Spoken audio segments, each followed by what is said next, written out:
I should have known the lake wasn't as silent as it looked. When I first arrived, the surface of the water was so still it looked like polished obsidian, stretching out between the dark silhouettes of the pine trees.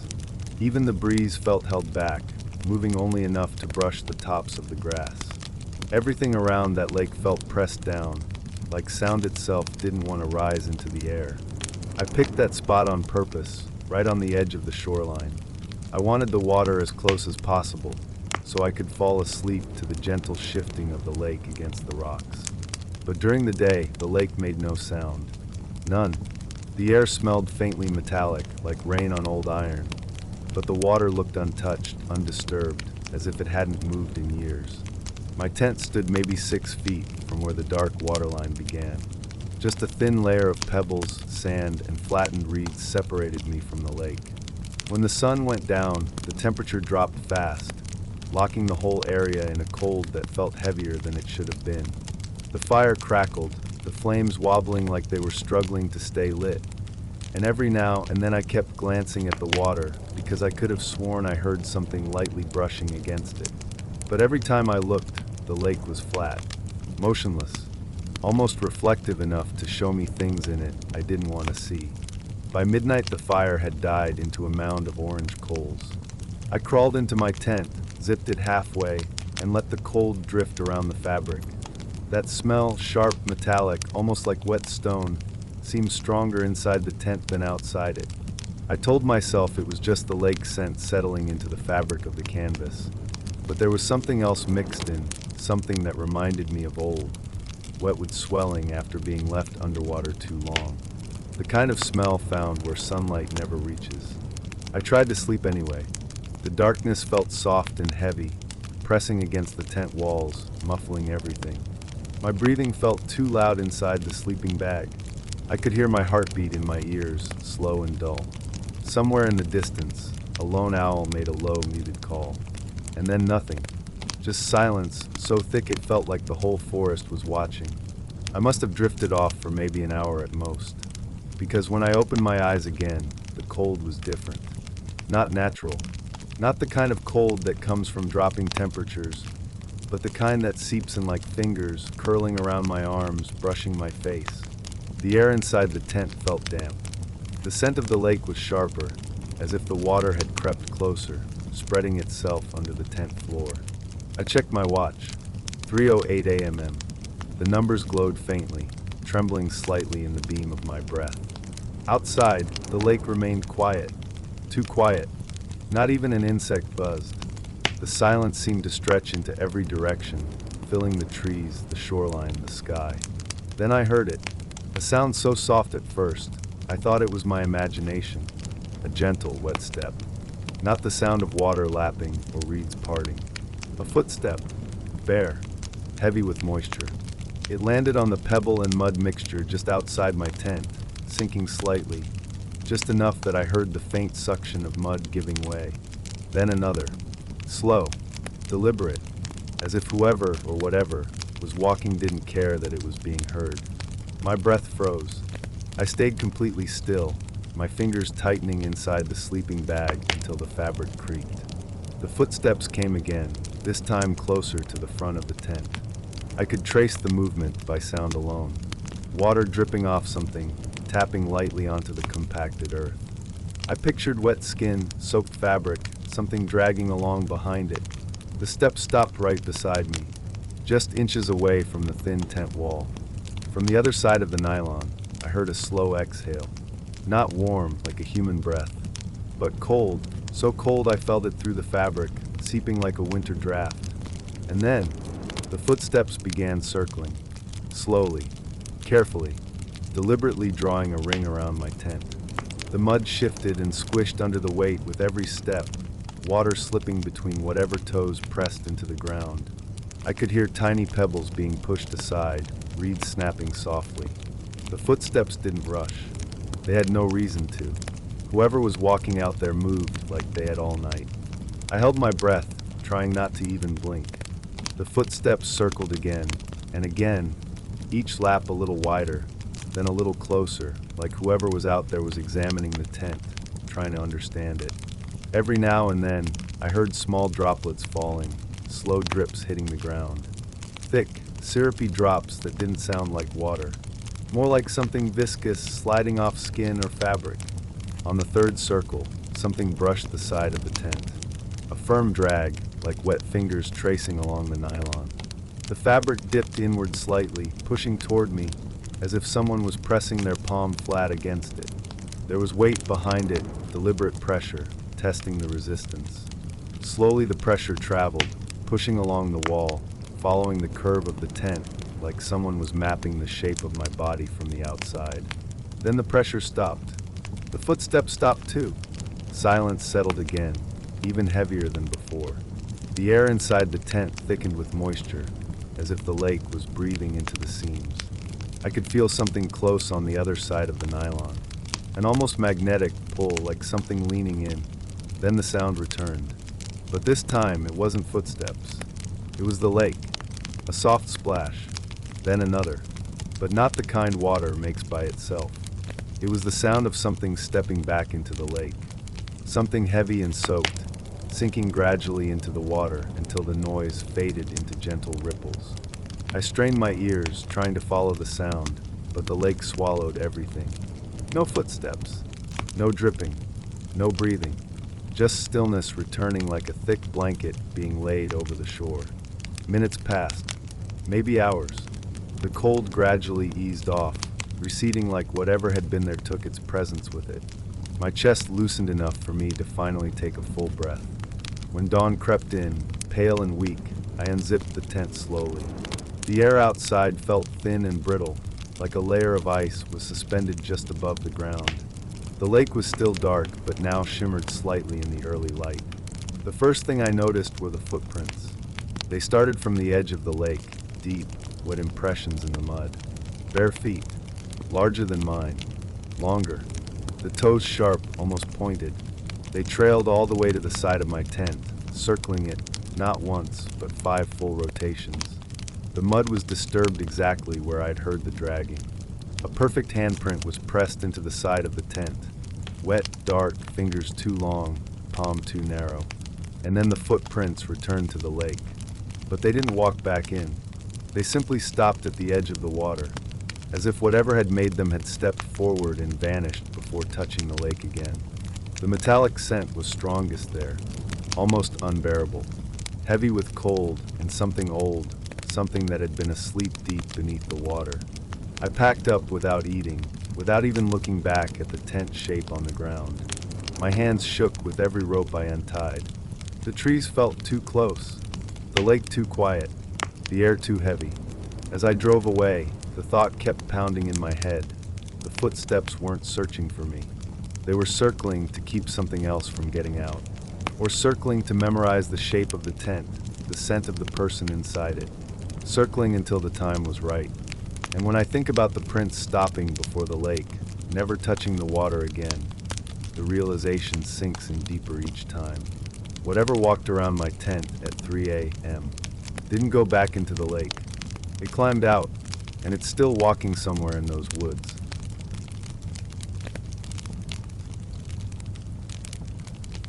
I always thought lakes were quiet at night, safe in that way quiet things sometimes pretend to be. Still waters, soft wind, the distant hum of insects threading themselves into the air like an endless whisper. I used to love that kind of silence, the kind that holds its breath with you. But the lake taught me something different. Silence isn't the absence of sound. It's the presence of something waiting. And on that particular night, the waiting felt heavier than the darkness around me. I had camped near Silent Pine Lake before, one of those places tucked far from the road, wrapped in tall conifers whose branches lean over the water like dark skeletal arms. Most nights felt peaceful enough, a little eerie sometimes, sure, but in the natural sort of way, the kind that reminds you that you're very small and very alone. But solitude was exactly what I wanted. After a long week at work, the idea of sitting beside a fire, staring into the flames, letting my thoughts cool in the night air, it felt necessary. The shoreline was damp when I arrived, soft earth under my boots, the faint perfume of wet moss rising with each step. My tent sat only a few meters from the water, close enough to hear every gentle lap against the mud. The lake breathed slowly, almost rhythmically, as if asleep. I set up camp and listened to the fire crackle. Sparks drifted upward like tiny fireflies losing their way. The smell of burning pine mixed with the earthy scent of the lake, settling into my clothes, my hair, the fabric of my tent. The sun dropped quickly behind the tree line, leaving a wash of orange that dissolved into deep blue. The lake became a single sheet of shadow. Everything felt normal, until it didn't. It must have been close to midnight when I noticed the first strange thing. A faint glow shimmered across the water, as thin as a knife's edge. At first I thought it was the moon catching on the surface, but the sky was clouded, moonless, wrapped in thick gray that swallowed most of the stars. The glow flickered again, not a reflection, something moving, a beam, like someone sweeping a flashlight from the opposite shore. The other side of the lake wasn't easily accessible.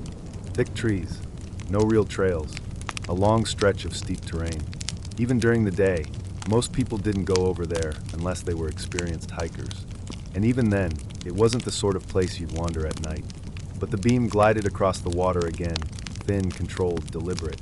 My fire cracked behind me, but the air around the lake felt colder than before, as if something had stepped between me and the warmth. The beam swept left, then right, slow and searching.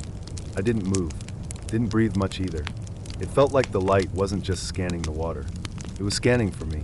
Each pass stretched a shadow across the rippling surface, dark, sharp-edged, reaching toward my side of the shore like fingers trailing through the water. I stood there in the half-glow of my fading fire, watching it. The smell of smoke seemed to thicken, the night pressing close, heavy with a strange, metallic chill. I waited for a voice, for footsteps, for anything human, but nothing came. Only that single beam, thin and white, carving its slow pattern over the lake. At one point it angled upward, brushing along the tops of the trees before dipping back to the water. The beam didn't waver like someone walking. It didn't bounce or shake. It moved with an eerie steadiness, as if held by something motionless. A thought settled into me then, something simple, something cold. There was no boat, no figure, no silhouette, no explanation, only the light. And the more it lingered, the more unnatural it felt. Time stretched strangely around it.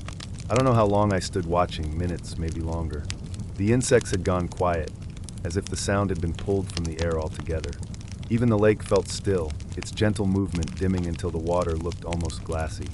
The flashlight paused, dead center of the lake. The beam narrowed, tightening, brightening slightly. It felt like an eye focusing. I felt it on my skin before I felt it in my mind, a kind of awareness, a pressure, the sensation of being examined the way you'd study something you weren't sure about touching. The fire hissed behind me. A log cracked sharply, splitting at the center. The sound shot through the silence like a warning. The beam vanished. Instant, clean, as if someone had pinched it out of existence. Darkness swallowed the lake again, deep and absolute. I waited for it to return. It didn't. But the night didn't go back to normal either. The water shifted, a small ripple, too controlled, too singular, moving from the far side of the lake toward my shore. Not a wave, not wind, something pushing through the water with purpose. A faint sloshing reached my ears. Slow, regular, like footsteps, but softer, half submerged. My breath locked in my chest. The firelight quivered against the surface of the lake, stretching thin golden shapes that trembled with each sound. Something was coming closer, and the flashlight wasn't there to warn me anymore. By instinct, I backed up until I felt the canvas of my tent brush against my shoulders. My boots sank slightly into the wet soil, the cold mud gripping around the soles. The rippling stopped. Silence returned, but not the same silence as before. This one hummed, almost vibrated, like the air was full of tension waiting to snap. The water near the shore darkened, as if something just below the surface had displaced the natural shimmer. A shape hovered there, just an impression, a suggestion of mass, but enough to tighten every muscle in my body. The lake exhaled, a soft bubble of air rising and popping. The scent of wet algae thickened, sharp and swampy. Then, from the darkness across the water, the flashlight beam flared back to life. But wrong this time. It wasn't a crisp line of white. It burst on with a jittering flicker, like an old bulb struggling inside a dying battery. The beam danced erratically across the trees, the water, the sky, no pattern, no rhythm. Just frantic, spasmodic movements. Something was trembling with the light. Then it stabilized, pointed at the shore again, pointed at me. Only now I could see the shape behind it. A figure stood on the opposite bank, a tall, thin, almost stick-like, limbs too long to look human. But its outline wasn't entirely clear. Its edges shimmered like heat waves rising off asphalt, warping the air around it. The flashlight wasn't held by a hand. It floated in front of the figure, suspended slightly above where a face should have been. I felt my legs shake. The beam drifted down to the water again, then began pulling across the lake toward me, slower than before, moving with a dreadful deliberation, as if showing me something. The dark shape beneath the surface moved with it, matching its path, following the beam, following me. My fire sputtered violently, flames twisting sideways as a cold blast of air rolled in from the lake. Sparks shot into the night and died instantly. I knew then that I needed to move. Not run, just get away from the shore, away from whatever was watching both above and below the waterline. But the moment I stepped back, the underwater shape pressed closer to the edge, stirring the mud in cloudy billows. It was waiting for me to turn, or maybe waiting for something else to happen. The flashlight across the lake blinked once, then twice. Then it angled upward and shot a beam straight into the trees behind me. The branches rustled softly, not from wind, but from something shifting between them. Something much closer than I wanted it to be. The smell of wet bark and cold earth filled my nose. The shadows behind me thickened, merging into something that felt like a presence, like a breath against the back of my neck. I didn't turn, couldn't. Every instinct screamed that looking directly at whatever was behind me would be a mistake. The flashlight blinked again, 3 slow pulses, and then it died one final time. This time, it didn't return. The darkness around the lake pulsed once, almost like a heartbeat. The ripples reached the shore. The water touched my boots. Cold, unnaturally cold. I stepped back. Something stepped forward beneath the surface. The shoreline bulged slightly, mud swelling upward as if something was about to break through. I grabbed my pack, not neatly, just clutching anything I could reach. My fingers moved clumsily, trembling so hard I could barely hold onto the straps. The fire gave one last weak snap of flame before collapsing into amber embers. The darkness felt complete then, thick, listening, aware. As I backed away from the lake, the waterline shifted, a slow rise like something enormous pulling itself closer. There was no splash, no surge, just a silent, steady push of water moving where it shouldn't. I didn't wait to see it reach the surface. I didn't wait for the figure across the water to reappear. I left my tent behind, half unzipped, half collapsed, and walked backward until the trees swallowed the shoreline. Then I turned and moved through the darkness, guided by the faint glow of my dying fire until even that was gone. All the way to the trail, I heard faint sloshing behind me. Steady, unbroken, matching my steps. But when I finally reached my car and slammed the door shut, locking it with numb fingers, the sound stopped instantly. The lake exhaled again in the distance, one long, soft breath drifting through the trees. The kind of exhale something gives when it decides not to follow. This time, I never went back to Silent Pine Lake. I never reclaimed my tent or the gear I left there. I didn't need it anymore. What I can't shake, though, is the memory of that flashlight beam. The way it scanned the water. The way something beneath the surface moved with it. The way the figure holding, or not holding. The light seemed more like a silhouette waiting for a signal. Sometimes I wonder if the flashlight was warning me, or calling something toward me. Sometimes I wonder whether the beam across the water was meant to draw my attention, or keep me from looking at the thing already rising on my side of the lake. Either way, I still see that thin white beam in my dreams, cutting across the darkness, searching for something it already knows is there. And every night I see it, the dream ends the same way. The light goes out, the water stirs, and the silence begins to wait again.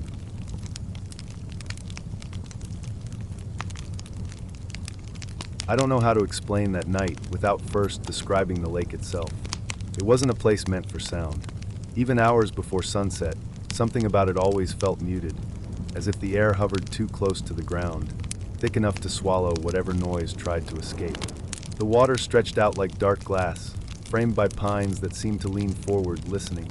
People like to call it Mirror Lake. To me, it always felt more like a lid over something deep and restless. I had camped there before, never alone, always in pairs. That night, my friend and I planned something simple. Paddle to the floating platform in the middle of the lake, roll out our sleeping bags on the wood, and fall asleep under the August sky. It was one of those warm evenings when the air feels too soft, too forgiving, like it's hiding a sudden shift in temperature that hasn't arrived yet. By the time we paddled out, the sun was melting into a thin orange strip behind the tree-line. The kayak cut through the water without struggle, barely leaving a ripple. I could feel the cool surface mist touching my face, light as breath. Everything smelled faintly of wet bark and algae. The water had that still lake smell, clean and stale at the same time, like something preserved. What I remember most, though, was the silence. No insects droning, no frogs, not even the distant rustle of branches. It was as if the lake was listening to us cross it. When we reached the platform, we pulled the kayak halfway onto the wooden edge so it wouldn't drift. It rested there quietly, its hull making a soft creak against the boards, then settling. Just the natural sound of wood adjusting to weight, nothing strange. At least, not yet. We laid out our sleeping bags, watched the last thread of daylight fade into a blue that deepened too quickly, and tried to relax. The stars eventually cut through the darkness one by one. The temperature dropped slowly, the way it does near water, sinking through the layers of clothes until it touched skin like cold fingertips. Somewhere around midnight, the world went still. So still that it felt wrong. Breathing became something I could hear. The lake beneath us felt heavier, like the water itself had grown thicker in the dark. Every time I exhaled, I could see the pale mist drifting off my breath, like something cold was leaning too close. Then came the first knock. A light tap, barely enough to focus on. Soft, almost polite. It came from directly under the kayak. At first, I tried to ignore it. Lakes make strange noises at night. Wood shifts. Water moves. Fish bump things. It happens. I wanted to believe that, but the lake was completely still. I mean, absolutely motionless. It had been unmoving for hours. Even the mist didn't drift. That tap returned again, then again. A rhythm with space between each hit. Not random, not urgent, just a gentle, steady knocking from beneath the waterline. I felt my body tighten inside the sleeping bag. The wooden platform felt colder. The air underneath it carried a faint smell, wet, metallic, like rusted nails pulled from old waterlogged boards. It seeped up between the cracks, brushing against my face. The knocking continued. Sometimes it shifted slightly to the left side of the kayak, sometimes to the right, sometimes directly beneath the center, as if whatever was down there was moving, circling, checking, thinking. The water didn't ripple. The kayak didn't rock. Only that quiet, deliberate tapping against the hull. Hours seemed to stretch thin. The knocking didn't stop. It would grow slightly louder, then fade. Sometimes it disappeared completely for minutes, just long enough for me to almost relax, then return in a new position, closer or farther, as if repositioning itself. At one point, it tapped so close to my head, right beneath where I lay, that I felt the vibration move through the platform, up the sleeping bag into my spine. A cold shiver slid from my ribs to my throat. The moon was high by then, low enough to cast a reflection across the lake. The reflection didn't move. The water remained that same unnatural sheet of dark glass. But something in that reflection felt off, like the moonlight bent strangely near the kayak, bending around a shape I couldn't see. It was around 3 a.m. when the tapping changed. It stopped being gentle. The knock came hard, blunt, like a fist hitting the hull with intent. The kayak thudded against the platform. A hollow echo traveled through the wood, through my chest. Then another hit, and another, each one stronger, more deliberate. But the water never moved. The surface remained unnervingly still, completely flat. No waves, no splashes. Something was striking the kayak from beneath without disturbing the lake at all. I pressed my hand against the platform, feeling for vibration. It pulsed faintly, like something was testing the structure, measuring its strength. The air grew colder. My fingers felt numb, as if the wood itself had lost its warmth. And then the sound changed again. Not knocking, not hitting, a dragging sound. Slow, wet, scraping around the bottom curve of the kayak. It traveled from the front to the back, then to the other side. Something was rubbing against the hull, running along it with a slow, intentional pressure. It sounded like fingers, long ones, tracing lines across the plastic shell. The sound thickened at the edges, like algae peeling or nails slipping across a slimy surface. The smell from below grew stronger. Rot, but not fish rot, deeper, heavier, like soaked wood pulled from an old, cold grave beneath the lake. Then came the breathing. It was faint at first, barely there. A soft exhale rising through the cracks between the planks of the platform. Not human, not steady. More like something that had water in its lungs, dragging air through it with heavy, clogged effort. It lingered beneath us, just beyond sight, Slow inhalation. Wet exhalation. The tapping returned again, lighter now, almost playful. Moving in circles, as if whatever was down there wanted us awake, wanted us aware. The hours between 3 a.m. and sunrise stretched into something unreal. I couldn't move. I couldn't sit up. Every sound felt amplified. Every change in the wood felt like a warning. The sky above slowly shifted from black to a deep blue, then to something lighter, but the lake stayed dark. The knocking stopped only when the first actual sunlight touched the water. Not a slow fade, just sudden silence. As if the thing beneath us had been waiting for that single thread of light. When we finally pushed the kayak off the platform to paddle back, something felt wrong. The hull was heavier. It had a strange texture along the bottom, deep, uneven scrapes like something rough had dragged across it all night. But what scared me most was the water. As soon as the kayak touched it again, the whole lake rippled. Normal ripples, like normal water. The surface moved. The wind returned. The world regained its sound. Almost like the lake had been holding its breath until dawn. But before we reached the shore, I leaned over the side just enough to look into the water. And there, far beneath us, something pale drifted downward, disappearing into the deeper blue. An arm, long, thin, bending at an angle no arm should bend. Slowly sinking out of sight. The lake was completely still all night, but something under it was not. And ever since that night, whenever I hear the sound of someone tapping on wood, no matter where I am, no matter how gentle, I feel that same cold air brush against my spine, like something waiting beneath the surface. Patient, quiet, still, always still.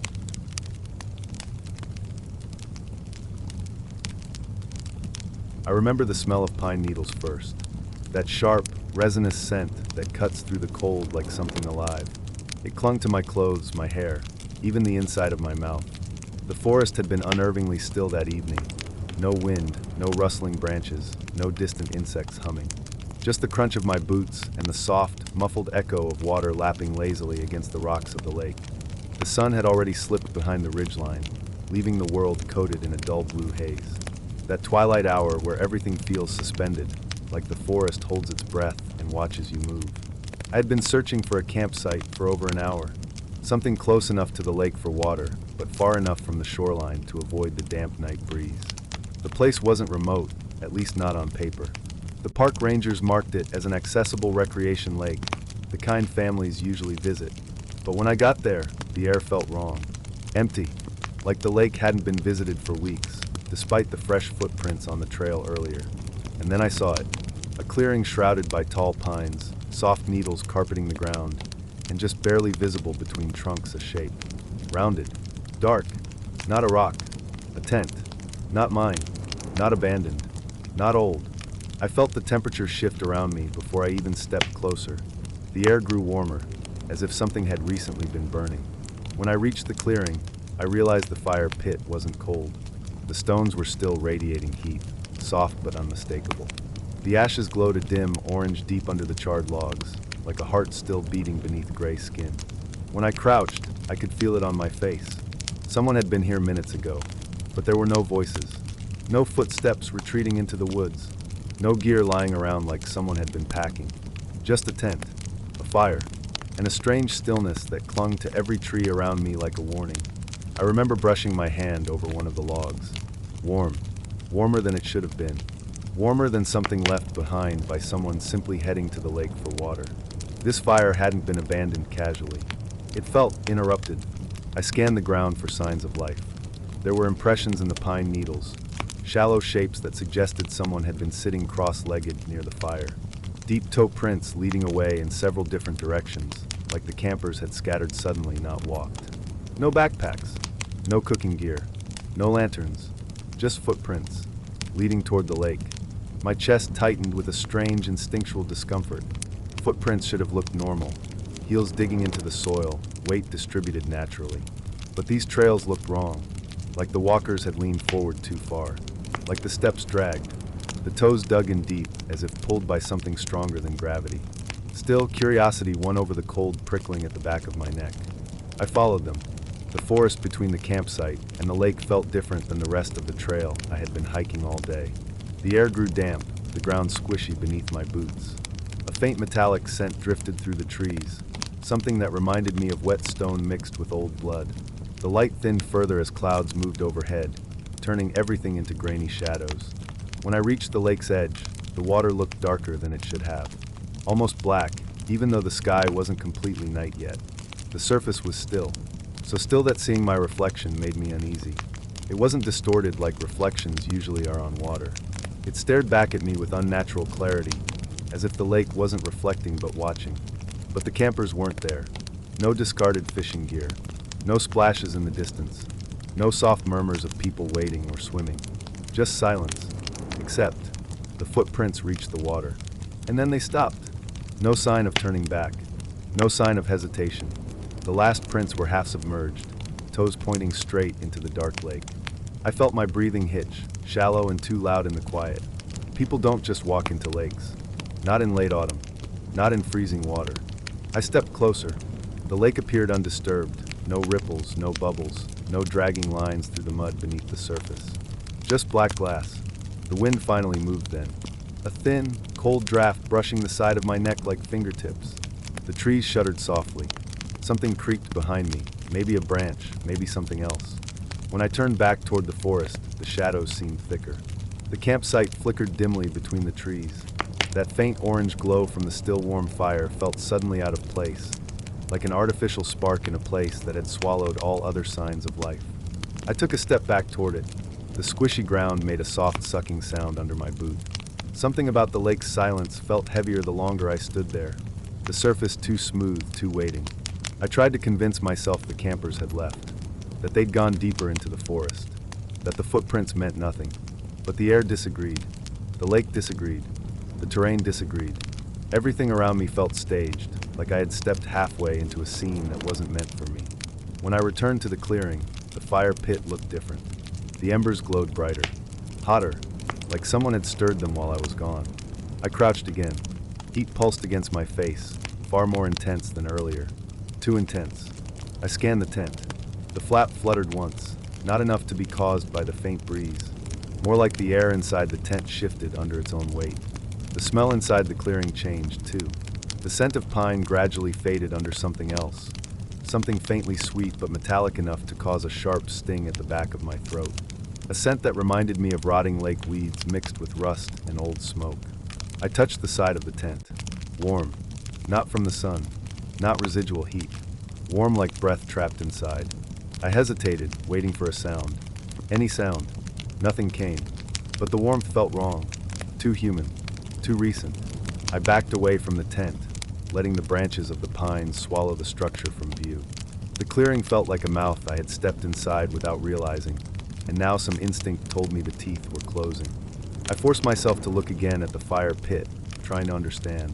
The stones weren't just warm. They were radiating heat outward now, more like something heating them from beneath. The glowing embers seemed to pulse, faint but rhythmic. Like breathing, the forest remained silent. No birds. No crickets. No frogs near the lake. Not even the whisper of wind through the pines. Just that soft, pulsing glow. Something wet touched my boot. I jerked back, heart hammering. But when I looked down, the pine needles near my feet glistened with a thin trail of moisture leading from the tent. Like someone had walked out moments before, dripping. The moisture wasn't clear like water. It had a slight murkiness, as if it had been scooped from the bottom of the lake. My throat tightened. I looked toward the lake again through the trees. Still, silent, but the moisture trail didn't lead toward the water. It led deeper into the forest, a direction the footprints hadn't gone earlier.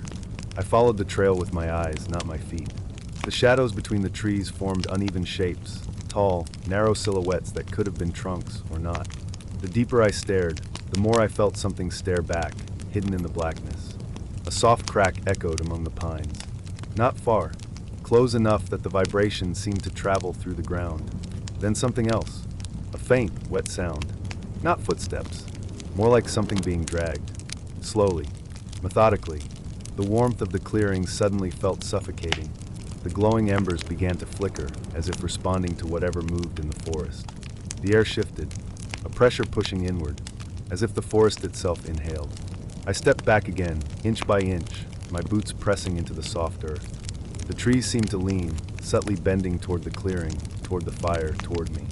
Every instinct screamed to leave, to get away from that tent, that fire, those footprints, that lake. A shape flickered in my peripheral vision. Something tall, looming between two pines. Motionless. I didn't look directly at it. My body refused. Something primal whispered that direct attention was an invitation. The fire behind me hissed suddenly. A hiss like water hitting something scorching. The embers flared bright white for a moment, bright enough to cast long, stretched shadows across the clearing. When the light pulsed, the tall shape seemed closer. The air grew hotter, thicker. The smell of the lake intensified. I backed away faster, nearly tripping over a root. The fire hissed again. The white glow flashed. The figure moved, or maybe the shadows did. The moment the brightness faded, it was gone. Or hidden. Or waiting. I didn't wait to find out which. I turned and walked. Not running, my legs felt locked, stiff, mechanical. Just walking. Slow, careful steps. Eyes forward, trying not to hear whatever shifted in the trees behind me. The warmth followed, like breath on the back of my neck. The crackling of the fire faded behind me, but something else replaced it. A soft sound trailing me, wet pine needles pressing under weight not quite human. When I finally reached the main trail, my lungs felt ready to collapse. The temperature dropped instantly, like I had stepped out of a sauna into open winter air. The forest felt normal again, distant insects humming, a soft breeze stroking the leaves, the faint smell of earth instead of lake rot. Only when I looked back did I realize something far worse. There was no clearing visible through the trees. No dim glow. No tent. Just darkness. Solid and silent. But the warmth still lingered on my clothes, clinging to me like a touch I couldn't shake off. I left the lake that night. Didn't camp. Didn't look back again. But sometimes, even now, I wake up with the smell of that campsite still in my nose, the warmth still on my skin, and I picture those footprints leading into the lake. The way they simply stopped. And I wonder if the campers ever truly left the water, or if something else walked out instead.